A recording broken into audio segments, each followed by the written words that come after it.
Hi, and welcome to another new product video from Nootropics Depot. My name is Erica, and this is our product specialist at Nootropics Depot sitting next to me, Emil. Hey everyone. Today, Emil and I are going to be talking to you about 5 new products that we've just come out with, and 3 of them are new forms of magnesium that we haven't carried before. And we have them in both capsules and powders. So if you're really into powders, this is the release for you. We have Magnesium Pidolate, which is the pyroglutamic acid salt of magnesium. We have magnesium, is this the right one? Yes, Magnesium Glycerophosphate. This is a very interesting form of magnesium for fitness purposes.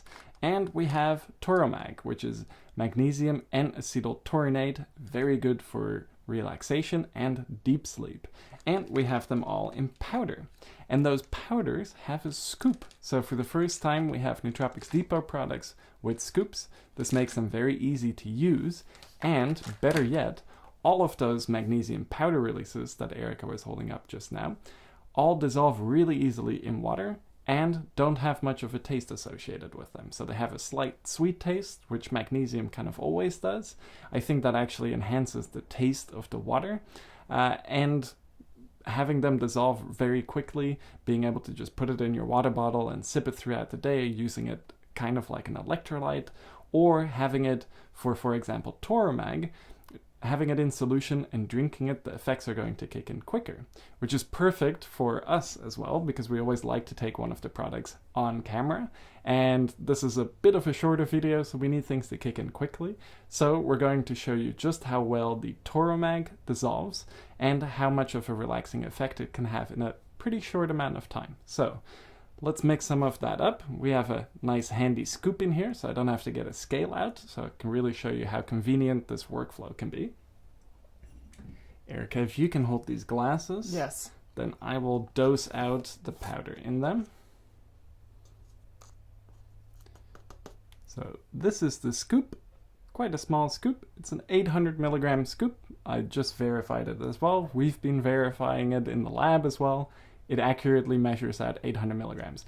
The only thing to keep in mind is that TauroMag is a little bit clumpy, so if you take one big clump and fill up a whole scoop with that, that may be under or over the fill weight that you're looking for. So kind of mix it up a little bit. Make sure that the powder you're getting is nice and fluffy and not a bunch of chunks.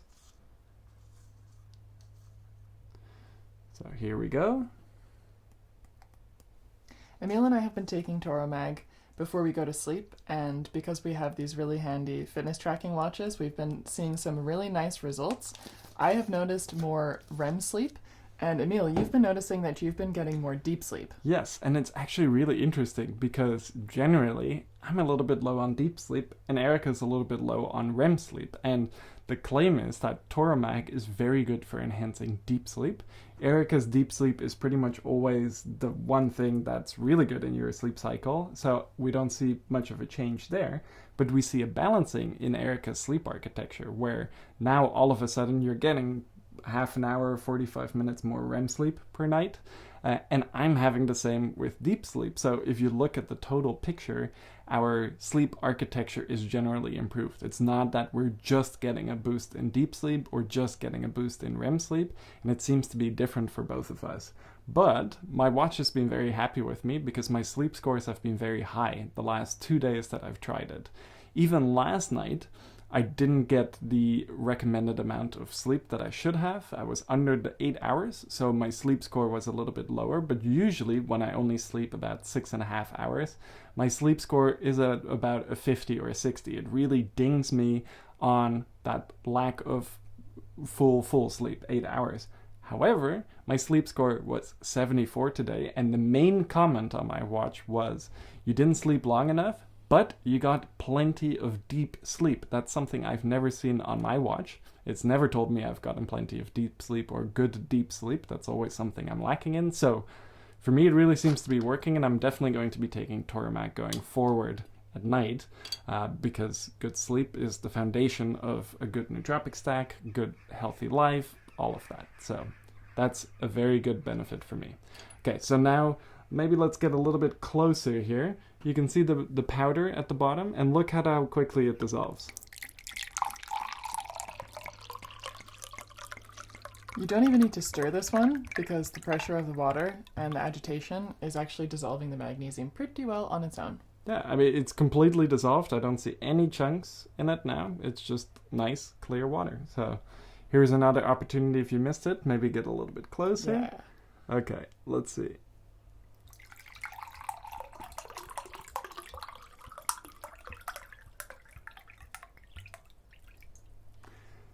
Completely dissolved, no stirring. It's not often that you come across something that dissolves so well, so that's why I'm a little bit excited about it. And you don't often come across a magnesium form that dissolves well and tastes good. For example, magnesium glycinate dissolves really well, but to me kind of tastes like you're grilling fish, rotten fish, on an electrical fire. Not very nice. No. Also has that weird sweetness to it. Magtine is one of the forms of magnesium that dissolves really well in water too, and has a nice pleasant taste. But it's a bit of an expensive magnesium form. These are some cheaper forms with certain added benefits. For TauroMag, that's its relaxing effect. So let's see how quickly this can kick in. Cheers. Cheers.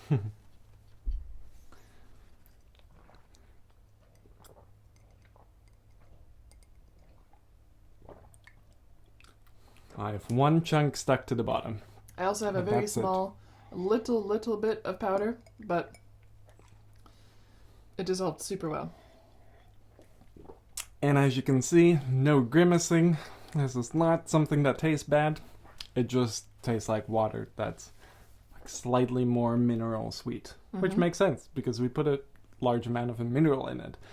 But one thing to consider with TauroMag is that it doesn't contain a whole lot of elemental magnesium, and the effects are really strong. So at a single dose, the 800 milligram dose, or the single capsule dose, which is also 800 milligrams, the relaxing effects are quite pronounced. But you're only getting 52 milligrams of elemental magnesium. If you double it up, you're getting a little bit over 100 milligrams elemental magnesium, which still isn't a whole lot, but at this point, the effects of TauroMag become really strong. When I take a double dose, I basically have to go to sleep if I take it at night. That's not really something I would want to do during the day. And I'm normally quite responsive to relaxing supplements during the day, and they don't make me very tired, but TauroMag is a little bit different. It really has some power behind it. So if you're trying to hit a target of maybe 200 to 300 milligrams of elemental magnesium, or maybe even 400 milligrams of elemental magnesium, which is your full recommended daily intake, which a lot of us are under, then I think TauroMag is not the best one to actually enhance your magnesium status. But what's cool about it is that it has such a pronounced acute effect that it's a great modifier for other forms of magnesium. So for example, one of our favorite forms of magnesium is MicroMag, because it delivers 200 milligrams of elemental magnesium per capsule. But it doesn't really produce any interesting effects beyond that. It just delivers magnesium at a high bioavailability rate and has nothing chelated or complexed with it to bring a different effect to the table. Here with magnesium N-acetyltaurinate, that N-acetyltaurine portion definitely is producing the bulk of the effects, with magnesium playing a supporting role. So if you want to take MicroMag to the next level, you want to have those neutral type of magnesium effects, you want to enhance your magnesium status, and you want to add some relaxation on top of it, taking one capsule of MicroMag and then one capsule of TauroMag gets you to 252 milligrams of elemental magnesium, which is a pretty ideal magnesium intake. So the way I would look at TauroMag is more of an effects-based magnesium rather than your daily driver magnesium. And that's going to be the case for us. We kind of switch between MicroMag and Magnesium Glycinate. Now our palette for available magnesium options has expanded, so maybe next we'll go to Magnesium Glycerophosphate and then at night take the TauroMag. So it's nice to be able to combine them. So if you're already taking magnesium and you would like to go in a bit of a different direction, pick up some TauroMag. It's a really interesting one. We've been taking it before sleep because this is really its intended use, and that's where you can really see the benefits shine. But I also took a dose of the magnesium during the day, during a time when I was thinking I need something a little bit calming, a little bit relaxing, and I took a dose. It kicked in with about within about 30 to 45 minutes, and I felt a really noticeable mood lift, relaxation, and a little bit of ease in physical tension. So if you're somebody who also is interested in more of like a daily mood boost or something that you can take as needed, this magnesium is a really nice, subtle but noticeable shift, and I think this would be really good for somebody who's just looking for like a more neutral supplement, not going to be super stimulating, but really just calming, simple, and relaxing. And I know for myself that next time I'm getting on a long international flight, I'm definitely taking a double, maybe even a triple dose of TauroMag, depending on, I'll have to try that at home first to see how intense the effects are. But at the 2 capsule dose, I was noticing pretty significant muscle relaxation, and it made it easier to fall asleep and stay asleep. And I always have issues sleeping on airplanes. I basically can't do it anymore. Maybe this is kind of the option for me to help ease into that flight a little bit more and maybe fall asleep while watching a movie, which I was able to do as a kid, but no longer as an adult. I really like this idea. And for anybody who's doing some summer traveling or who has guests coming over, if you guys are into supplements and you want to test it out, definitely let us know what your experience is on our subreddit r/Nootropics Depot. Is it time to move on to the next magnesium? Absolutely. Okay, what should we go for first? Magnesium pidolate powder or glycerophosphate? Up to you. Okay, let's go for magnesium pidolate powder. Okay, so magnesium pidolate is really interesting. It is magnesium chelated with pidolic acid, and pidolic acid is also referred to as pyroglutamic acid. If you look at pyroglutamic acid, the molecule, it's very similar in chemical structure and also activity compared to some of the first nootropics that were ever discovered by Cornelia E. Gurgia. If you know, you know. I won't go into that any further. But because of this, pyroglutamic acid is a pretty significant nootropic compound, and it's naturally occurring in our bodies, which is also really interesting. But when you combine it with magnesium, you get the nootropic benefits of magnesium, you get the nootropic benefits of pyroglutamic acid, and pyroglutamic acid helps get magnesium into the brain, into intracellular tissues. So in my opinion, this is, for the first time, pretty much the competition for Magtine. Magtine had all of those claims. It helps you get magnesium to the brain quicker, it has a nootropic effect, and that's all great. But there wasn't really an alternative to that for a very long time. And magnesium pidolate, I think, is that alternative. If you're looking for a slightly different flavor, a different type of effect, then definitely check out magnesium pidolate. And like we mentioned earlier, it dissolves really nicely in water, so if you like using powders or you want to encourage yourself to drink more water, then maybe take your dose of magnesium and dissolve it in a liter of water and drink it throughout the day. That way you're getting a slow drip of magnesium, you don't have to get it all in at once. However, if you do want the full strength of the nootropic effects of magnesium pidolate, you obviously want to take that dose all at once. But I think this is a really interesting magnesium form because it's also being researched a lot. It's been looked at in research on headaches, and because it gets into the brain a little bit better, that's why it's being used for that type of research, and it seems to be quite good for that. That's something we won't really get into here, but it does seem to have some nice pain management effects. So keep that in mind if that's something you're looking for in a magnesium supplement.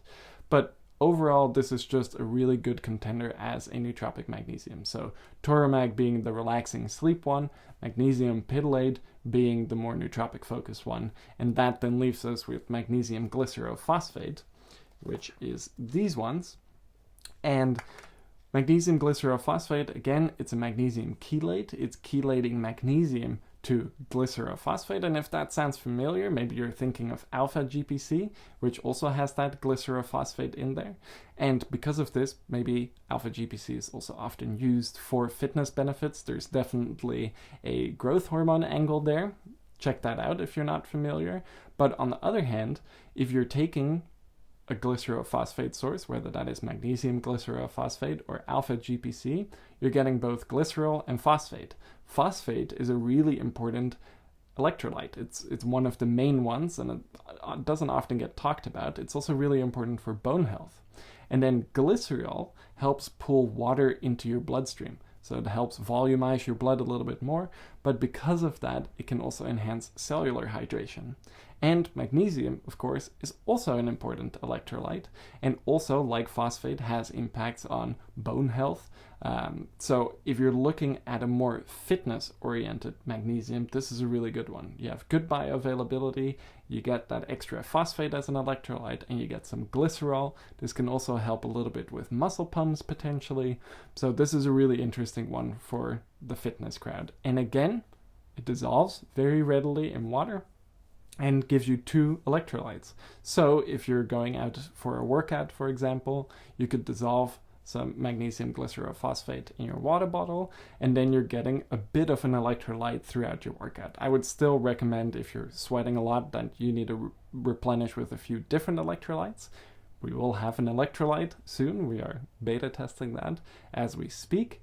But for the time being, if you wanted to maybe expand on an existing electrolyte that you use and you want to add a little bit more extra pizzazz to it, then take some magnesium glycerophosphate and put it in with your normal electrolyte, because it's not going to alter the taste in a negative way, and it's going to add a lot of magnesium to the mix, and glycerol and phosphate, which I think is really interesting. So to give you just a really quick recap, we have the TauroMag, which is going to be good for sleep. We have the Magnesium Pidolate powder, which is going to be the best for an overall nootropic effect. And then our Magnesium Glycerophosphate, which is going to be good for fitness. So for any of you who were wondering or discussing these different magnesium forms on Reddit, are curious for what their main benefit is, now you know, and the links for these products are also going to be in the description of this YouTube video, so you can go check out the description and try it out for yourself. So out of all of these new magnesium forms, which is currently your favorite? Well, currently my favorite is the TauroMag, because I also got a little tidbit of research from you. Emil and I were discussing some of the other benefits of TauroMag, and there's some research that shows that it can be beneficial for helping to relieve the discomfort and some of the physical tension that happens every month around the menstrual cycle. And I am really passionate about the supplements that I discover that are specifically researched for women's health, women's sexual health, and I think the TauroMag is one that I'm going to keep in my back pocket for those times when I'm starting to feel some cramping, when I'm starting to feel some gastrointestinal discomfort, and also when I'm starting to feel those first signs of my mood shifting and feeling more sensitive and a little bit more on edge. Because when I took the TauroMag, just a glass of it dissolved in water, I really felt the mood effects were quite significant, and this is nice because this is a product that I can take. It's not going to change my energy levels like a caffeine product might, like the Mushroom Magic Matcha, but this one really helps to address the tension and the mood issues in like a softer way, and I really like that about it. It can add something nice and relieving to my general daily stack, but it's not going to interact or really overpower anything else. And it's the same for me. TauroMag is definitely my favorite because it's bringing something really new to the table, but again, not the best magnesium supplement. So if I were going for one just as a magnesium source, maybe our next magnesium source to combine with TauroMag, I would be going for magnesium glycerophosphate. I like that phosphate angle. I like the glycerol angle. I like that it absorbs well and that I can dissolve it in some water and take it with me on a bike ride or something like that. Magnesium Pidolate is also really cool, and you actually respond quite well to it. You get a nice mood boost. I don't. It makes me feel a little bit off. But here's a really interesting thing. All of those early era Corneliu e Georgia nootropics also don't mesh very well with me. So take that for what it is, but I don't respond well to those, and I don't really respond well to pyroglutamic acid. So for people who have the opposite, you might really respond to pyroglutamic acid well, and maybe specifically well to magnesium pidolate. So keep that in mind. Again, if you know, you know. Moving on to maybe, if we're still in that fitness section, ending on magnesium glycerophosphate, we can go to DHEA. Yes, and DHEA is a product that you're probably familiar with. This is really exciting because Nootropics Depot finally has our own DHEA, and DHEA is something that Emil and I have been taking for years. This is a really important part of our general, the hormone section of our stack, and the benefits are quite profound, but they're also subtle, and they definitely build up over time. So it's really exciting that we finally have this product after years of hoping and waiting and working. And if we're talking about female research and just women's supplements in general, DHEA is also quite well researched in women, postmenopausal women, and younger women too, because it has positive effects on the ovaries. You need DHEA to produce all of the other estrogen-like hormones too, that comes after testosterone. So basically in the steroidogenesis pathway, this is how we make a lot of steroid hormones like testosterone, estrogen, and cortisol, for example. Those are all coming from compounds like DHEA and pregnenolone. Pregnenolone is another hormone that we carry that plays a role in this steroidogenic enzyme pathway. But if we're going a little bit further down, a lot of women, especially after menopause, have a bit of an issue producing enough estrogen because also some of those precursors for estrogen, like DHEA, are going down over time. And if you look at what's happening in the ovaries, with DHEA supplementation, it seems to enhance the health of the oocytes, some of the more important cells in the ovaries related to fertility. So there seems to be some research looking at female fertility and DHEA, and there are some positive results there, which I think is really interesting. So out of curiosity, what does DHEA actually stand for? I was hoping you wouldn't ask that question, but it stands for dehydroepiandrostenedione, I believe. Let's see if it's listed on here. Hey, we did list it on here. Dehydroepiandrosterone. Okay. Yeah, so I think I got it correct, right? Nice. Yeah. So it is one of the androgen hormones. It's quite close to testosterone in the steroidogenic enzyme pathway, and through the magic of video editing, Erica, here you can put the steroidogenic enzyme pathway. Yes. So if you look at the top of the steroidogenic enzyme pathway, you see cholesterol, and then underneath that you see pregnenolone. So that's why pregnenolone is an interesting supplement and something that Eric and I have been taking for a long time, and something Nootropics Depot has carried for a while, because it's one of the first inputs in the process of steroidogenesis. But then if you go a little bit more down, you see DHEA. And DHEA is only 2 steps away from producing testosterone. So in terms of a more androgen-like hormone, a more direct effect on testosterone, DHEA is probably one of the better ones to go for. That being said, it seems that pregnenolone and DHEA are very synergistic together, so it's probably better to be taking both of them and in low doses. So if you're taking low doses of them, they seem to be more androgen focused. If you start taking really high doses, they become a little bit more progesterone estrogenic, which is not always what we're looking for. So this is one of the reasons that we've kept the dose low. That's something a lot of people have talked about throughout the years on various forums, and our customers have gone back and forth too about different doses. And we like these really low doses. DHA is also available in much higher doses. I personally wouldn't use such a high dose. I think you only need a little bit of it to have a fairly pronounced effect, and especially when it's combined with pregnenolone. And we've discovered that in Systemax, where we're using just 2.5 milligrams of pregnenolone and 2.5 milligrams of DHEA. And even those really small amounts really add a new layer of effects to Systemax. And this is important to note because Systanch has a really good effect on enhancing some of the enzymes in the process of steroidogenesis. So Systanch makes steroidogenesis more efficient. Now, if you add some more DHEA and then pregnenolone into that process of steroidogenesis and you're enhancing those enzymes, you get a doubling up of that effect, which is why it's in our Systemax. And it's also why a lot of people actually have been taking pregnenolone along with Systanch and even Tongadali for quite a while with good results. But now for the first time, you can actually take DHA in isolation, which is quite nice. And these are quick dissolve tablets, so you can place them in your mouth and let them dissolve, and also take advantage of maybe some sublingual administration there. So our last product that we're going to talk about is an exciting new product. It's called Redaxin, and this one comes from red sorghum.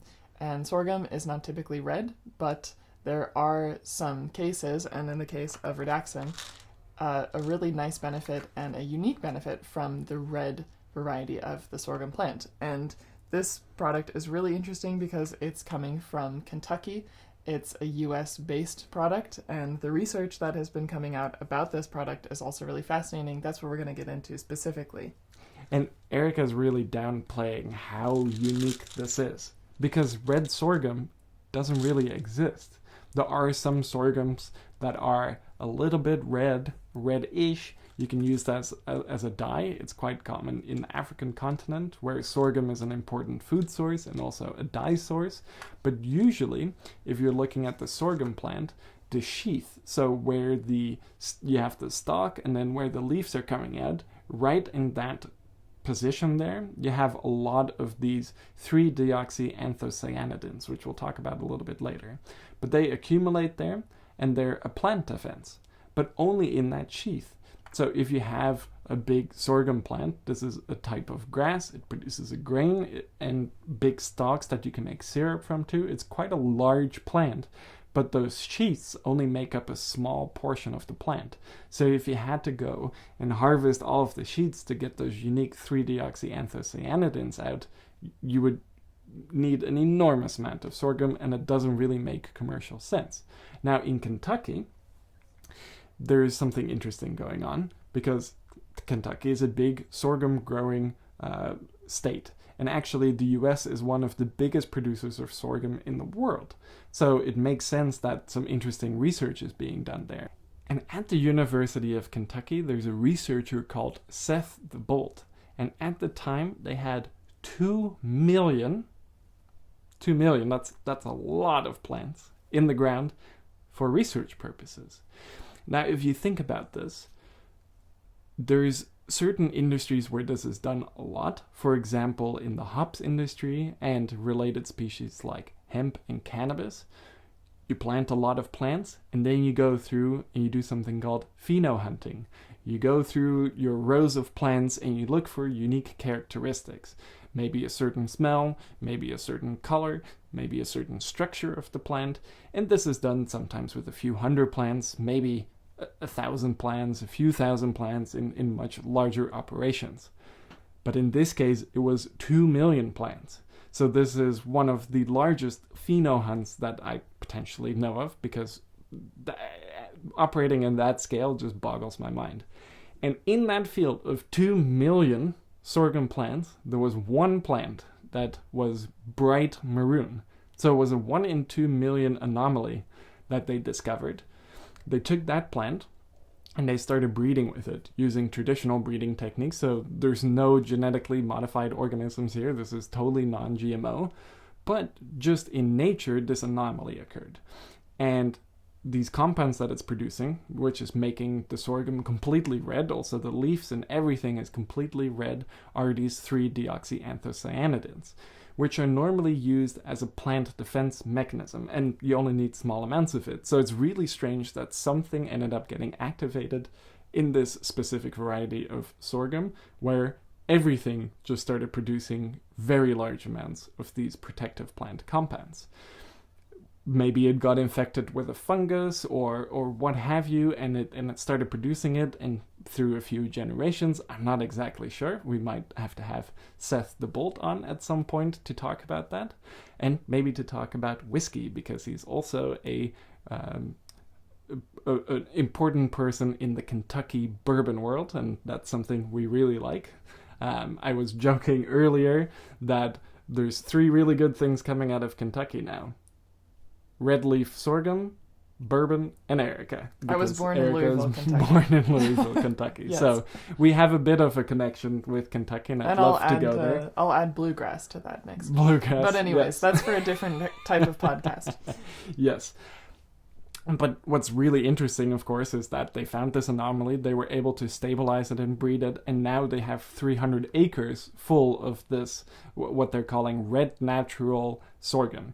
And it is a patented variety of sorghum. They're the only ones that are allowed to cultivate it, and it's only being cultivated in Kentucky, nowhere else in the world, which is also really interesting because you don't see a lot of specialized nutraceutical type of products being cultivated, extracted, and packaged in the US. But that's what's going on here. I think this is the most local product we've ever been able to make, because the sorghum is being grown in Kentucky, it's being extracted in Kentucky, and then the raw ingredient is being delivered to us in the US, and we are lab testing it and packaging it again in the US. So this is maybe one of the first really specialized US only nutritional supplements, which I think is really fascinating, and it's a direction we need to go in because we have a lot of expertise in the US, a lot of agricultural knowledge, and that's clearly being showcased here. And I think that's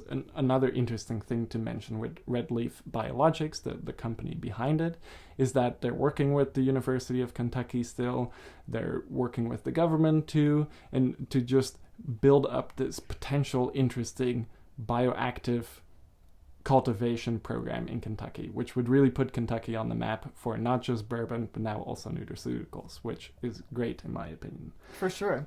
So what are some of the main benefits that we're going to be getting from this product? So, to start with, I'll just show you these capsules, and they might look a little bit familiar. If you take cyanidin 3-glucoside, this is kind of what it looks like. If you dissolve this in water, which I guess I can do because we have water up here in empty glasses. Let's bring back the old favorite anthocyanin dissolving in water trick. Actually, I'll just do it in the bottle so I can shake it. But this is going to look a little bit different because it's not going to look red or purple. Aha! So I really just put a very small amount in so you can actually see the color change. So here is the top. And now let me shake it up. And what color is it? It's amber. Amber, orangey. It's a really interesting color.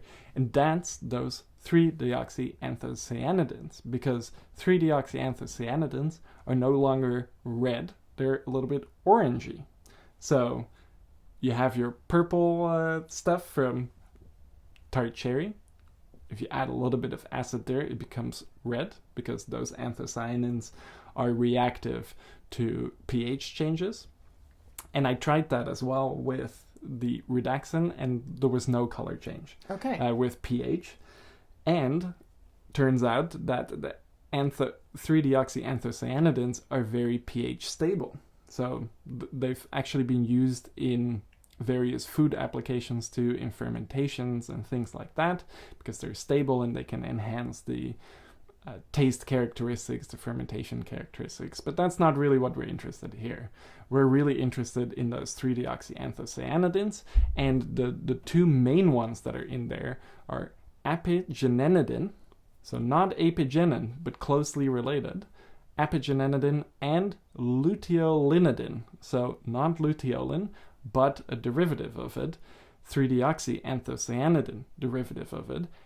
And what's really important to note about these is that you can't get these anywhere except this red sorghum extract, because they're not produced in high enough amounts in other plant species, and the only other plants that you can get them from are various types of obscure ferns and mosses, so also not very good sources for it.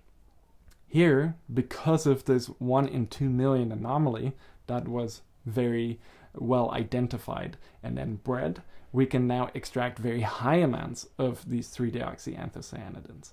The only problem with this is that because these 3-deoxyanthocyanidins are extremely rare, remember this is basically the only source on the planet currently for high amounts of 3-deoxyanthocyanidins, there's not a ton of research on them. So we have to kind of rely on the makers of Redaxin doing some research, and they have recently released one of their first studies. It's looking at exercise recovery, and I was already guessing this. If we're looking at anthocyanins, you have oxidation regulating effects, you have inflammation regulating effects. There is some research on those 3-deoxyanthocyanidins. For those purposes, you're probably going to see an improvement in exercise recovery, especially because other closely related products like tart cherry and cyanidin 3-glucoside also have that effect. And in their new study, they found that at their higher dose, which is 500 milligrams, it's the dose that we have per capsule, they saw a marked improvement in exercise recovery. So if you're really into the benefits of cyanidin 3-glucoside or tart cherry and you're looking to try something different, then Redaxin is also a really good option.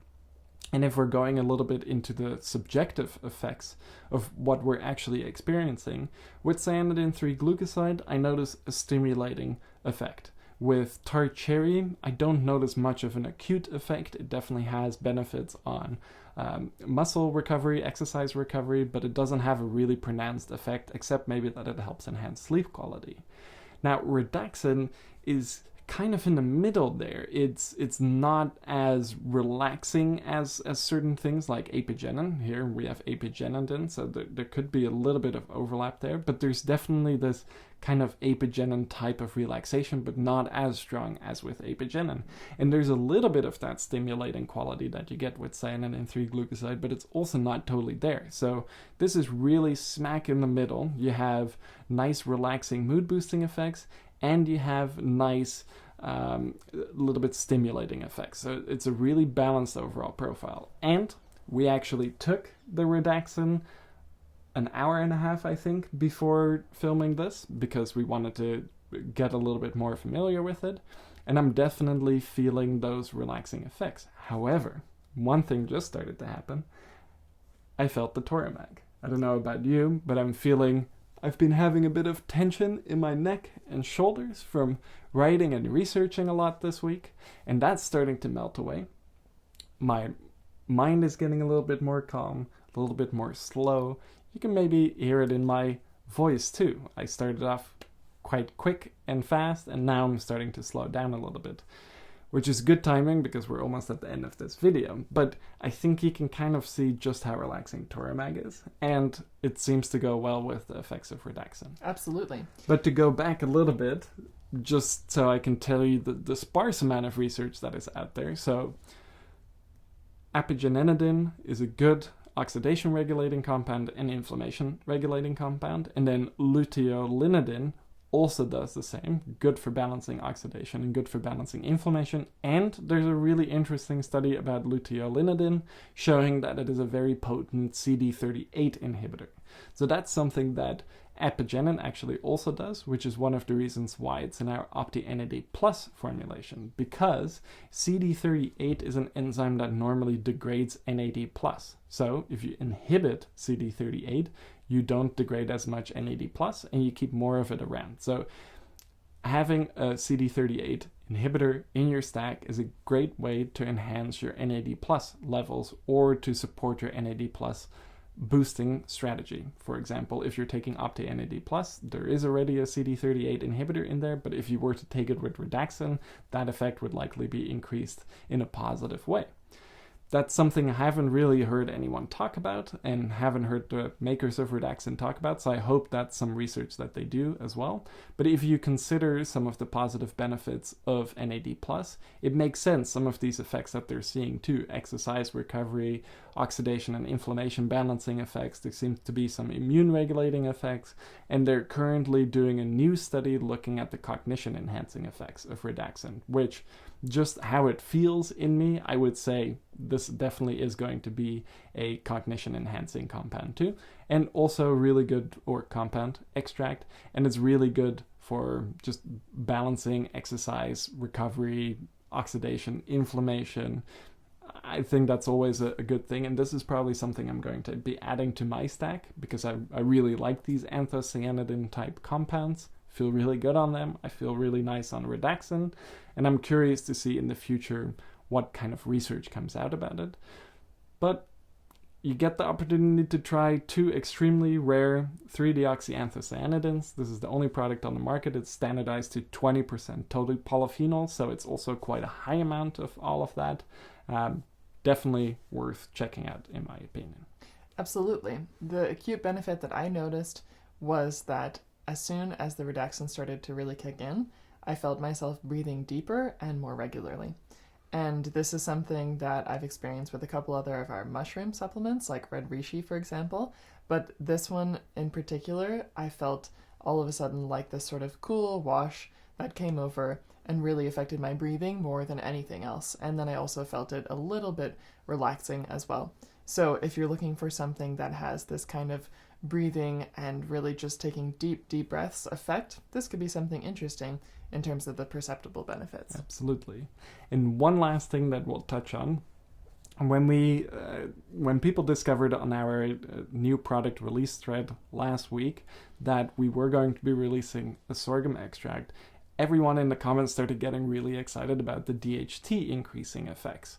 And I was a little bit puzzled because I hadn't really read about this at all, and I was looking around where this came from, and I found some articles. One of them was from Hans Amado on Testosterone Nation, I believe, and that was really the only source I could see, and he linked there to a study looking at 5-alpha reductase activity of various, or the impact of various plants like rice and sorghum on the activity of 5-alpha reductase. And 5-alpha reductase is the enzyme that converts testosterone to dihydrotestosterone. So if you want more dihydrotestosterone, you would want higher 5-alpha reductase activity. If you want lower DHT levels, dihydrotestosterone, then you would want to inhibit it a little bit. And in this study that Hans is mentioning in this article, he's showing that rice bran, the extract of rice bran is able to decrease the activity of 5-alpha reductase. So this should lead to a reduction in dihydrotestosterone. But on the other hand, sorghum seems to increase the activity of 5-alpha reductase. And remember, this is just one study, and Hans completely took it out of context in the article, which is why I think a lot of people are talking about it. So this article, what they found is that sorghum, whatever compound in sorghum is responsible for this, is able to boost the activity of 5-alpha reductase by about 54%. Now, Hans translated this as saying that sorghum boosts DHT levels by 54%. And I think this is why everyone's been super excited about sorghum potentially acting as a DHT booster, but this is not how things work. Just because you're increasing the activity of 5-alpha reductase 54% doesn't mean you're going to get 54% more dihydrotestosterone. It could be 0.5% more for all we know. So here again, maybe don't trust the bro science so much. I asked someone to link me to some research on this DHT thing, and they said, oh shit, it looks like it might just be bro science. There is some basis to it. Sorghum does seem to increase the activity of 5-alpha reductase. We don't know what's responsible for it. There's no follow-up studies on it. It's just a single study looking at a bunch of different fatty acid profiles of rice bran, sorghum, and then seeing if that has an impact on DHT levels. So I don't think you can draw many conclusions of it, but it has exercise promoting or exercise recovery promoting effects already. Redaxin does. So I don't think it's going to be a bad thing for your physical fitness, so it might as well be worth trying out. Maybe you notice a big increase in motivation and confidence and muscle building, and then yeah, maybe there is some DHT activity going on there. From what I've experienced so far, I don't think that's the case. Something like Tribugen has that effect too. It can enhance the level of 5-alpha reductase, and so does Tribulus by itself. And I find that those definitely have a unique effect that I would associate with an increase in dihydrotestosterone. I'm not necessarily noticing that in Redaxin, but it is a completely different effect. I'm not getting my blood tested for dihydrotestosterone, so if someone's doing blood work out there that includes dihydrotestosterone and you're interested in taking Redaxin, please do a before and after test to see if it has any impact. But in my opinion, don't count on this increasing your dihydrotestosterone levels by 54%, because that's a pretty crazy increase, and based on the study, that's a complete mistranslation, so I would completely disregard that. With that in mind, for anybody who is curious to hear experiences, research, and also to get some of this potential misinformation clarified, go check out our subreddit, r/Nootropics Depot. If you're not already on there, you can learn a whole lot and find a lot of different research about these supplements, but it's always good to be aware of the sources and also to discuss what you're learning with other people, because like in this situation, it's really easy for some of this information to get misconstrued and to get a different idea about the effects of these products. Thankfully, there is a lot of good, accurate, and careful people who are responding and writing on our subreddit, and Emil is somebody who you can really trust, and Emil is always checking his sources, has lots of background information, and a really good eye for bullshit. So if you have a question or if you're unsure of what you're reading on Reddit, just tag Emil, Pretty Chill, and he would be happy to jump in and clarify some things and help in the research process as well. So that brings us to the end of the new product video for this month, and we were really excited to see that you are all enthusiastic about these 5 new products, especially because for us, magnesium is something that we take every day. We have a lot of different products already with Nootropics Depot, but these 3 are some really interesting varieties, and we want to hear your experiences with them. So that brings us to the end of this new product video. And to give you a quick recap of what we just came out with, we have our Magnesium Pidolate powder, And capsules. we have our TauroMag powder, And capsules. and lastly, we have our Magnesium Glycerophosphate powder. And capsules. So these are the 3 new magnesiums that you can try. And then we have DHEA quick dissolve tablets with 5 milligrams of DHEA. And then we have the cutting edge Redaxin 3-deoxyanthocyanidin standardized red sorghum extract. Very interested and excited about this one. Definitely going in our stack. And that TauroMag is really taking a toll on me. It's telling me I need to go sit in the sun and read a book. It's super relaxing, and we are really excited that we've had such a nice response from all of you on Reddit when we revealed these new products that have come out, and now you can actually try them for yourselves. Definitely let us know which ones you buy, which ones you've tried, and your experience. We hope you get some nice relaxation and fitness benefits and sleep benefits from these as well. So don't be shy. Shout out to us on Reddit, r/Nootropics Depot. And if you have specific questions for Emil, you can always tag him, you Pretty Chill. So until our next podcast episode, we'll say goodbye for now and good luck with all of these new supplements. See ya. See ya.